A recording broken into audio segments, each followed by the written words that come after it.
নমস্কার বন্ধুরা, আপনাদের সবাইকে জানাই ওয়েলকাম ডলি ডেলি টিপসে। আজকে যে রেসিপিটা আমরা নিয়ে এসেছি সেটা হচ্ছে গোবি মাঞ্চুরিয়ান বা বাঁধাকপির মাঞ্চুরিয়ান। এটা খুব তাড়াতাড়ি তৈরি হয়ে যায়, খুব টেস্টি হয়। তো সময় নষ্ট না করে তাড়াতাড়ি আমরা ভিডিওতে এন্টার করব, কিন্তু তার আগে সাবস্ক্রাইব না করে থাকলে অবশ্যই সাবস্ক্রাইব করে নেবেন। গোবি মাঞ্চুরিয়ান তৈরি করতে সবার আগে আমাদের যে জিনিসটা লাগবে সেটা হচ্ছে অবশ্যই বাঁধাকপি বা গোবি। সেক্ষেত্রে আপনারা দেখবেন যে বাঁধাকপিটাকে এইভাবে গ্রেট করে নিতে হবে।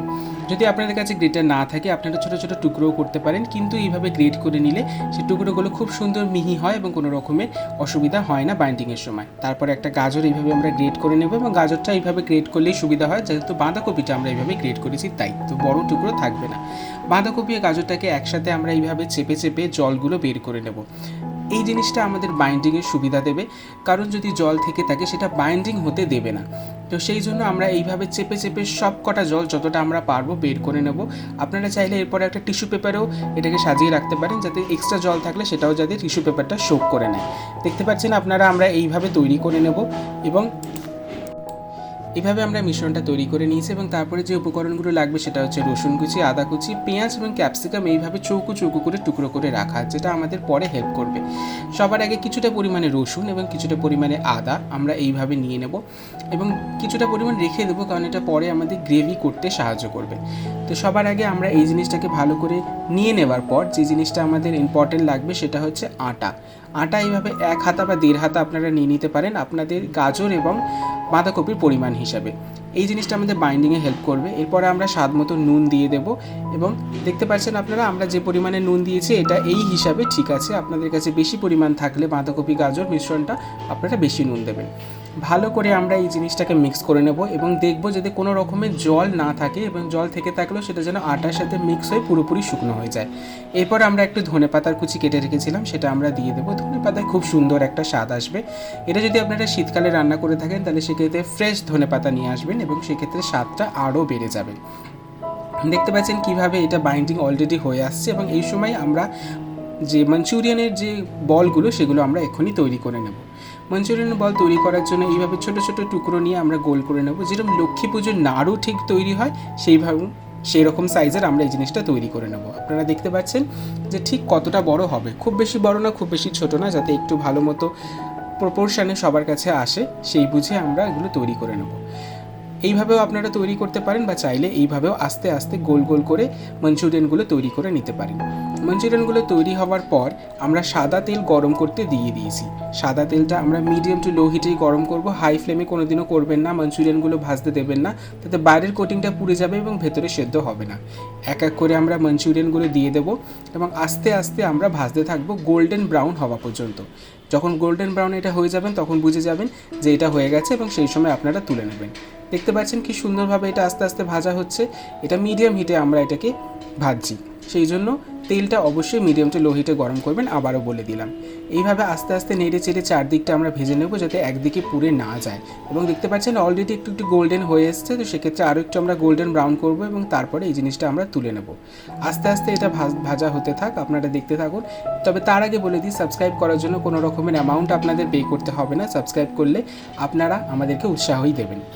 ভালো করে মাঞ্চুরিয়ানগুলো যখন ভাজা হয়ে যাবে এরকমভাবে কালার চলে আসবে, এবং এই সময় আপনারা খেতে পারেন। এটা খুব টেস্টি হয়, বা যেভাবে আমরা তৈরি করছি গ্রেভি বানিয়ে সেভাবেও আপনারা খেতে পারেন। তার জন্য আমাদের 2 চামচ মতো ভিনেগার নিয়ে নিতে হবে গ্রেভি বানানোর জন্য। তার মধ্যে 2 চামচ আমরা গ্রিন চিলি সস দিয়ে দিলাম। আপনারা চাইলে রেড চিলি সসও দিতে পারেন, কিন্তু আমাদের কাছে গ্রিন চিলি অ্যাভেলেবেল ছিল, তো সেই জন্য আমরা এই সসটাই দিয়েছি।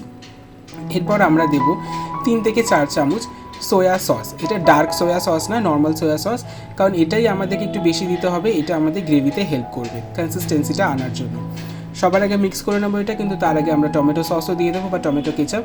যে পরিমাণে আমরা চিলি সসটা দিয়েছি সেই পরিমাণে আমরা টমেটো সসটাও দিয়ে দেবো, এবং তারপরে ভালো করে মিক্স করে এটা সাইডে রেখে দেবো।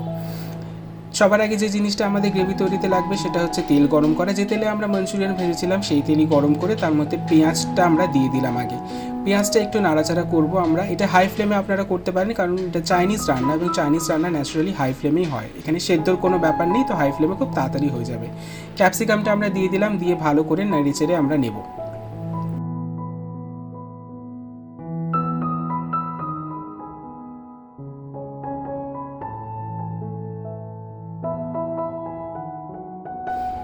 এরপরে আমরা যে জিনিসটা দিয়ে দেবো সেটা হচ্ছে আদা এবং রসুন, যেটা আমরা বাছিয়ে রেখেছিলাম।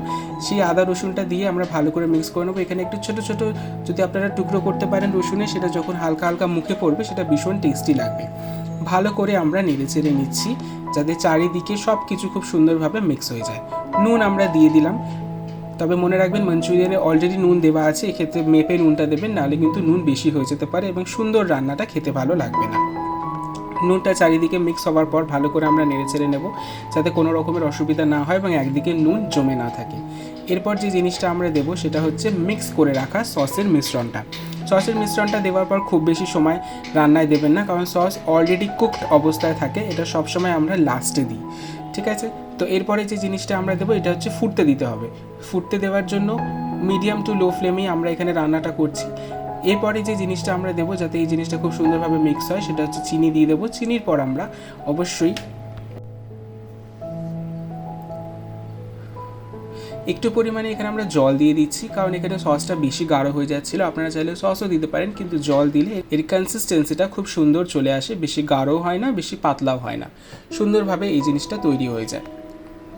মিক্স করে নেব জলটা দেওয়ার পর এবং আস্তে আস্তে এটা ফুটতে দেবো।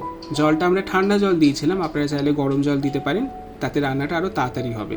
যেহেতু আমরা ঠান্ডা জল দিয়েছি তাই মিশ্রণটা আমরা একটু ফুটতে দেবো।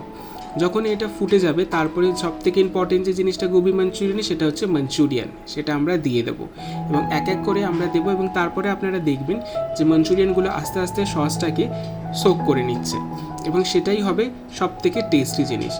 এখানে আমরা 3 জনের জন্য রান্না করেছি, তো সেখানে 15 থেকে 20খানা মাঞ্চুরিয়ান ছোটো সাইজের আমরা বানিয়েছি। আপনারা চাইলে বড়ো সাইজেরও বানাতে পারেন, কিন্তু অবশ্যই সেটা একটু সময় নিয়ে ভাজবেন যাতে ভেতরটা ভালোভাবে সেদ্ধ হয়ে যায়।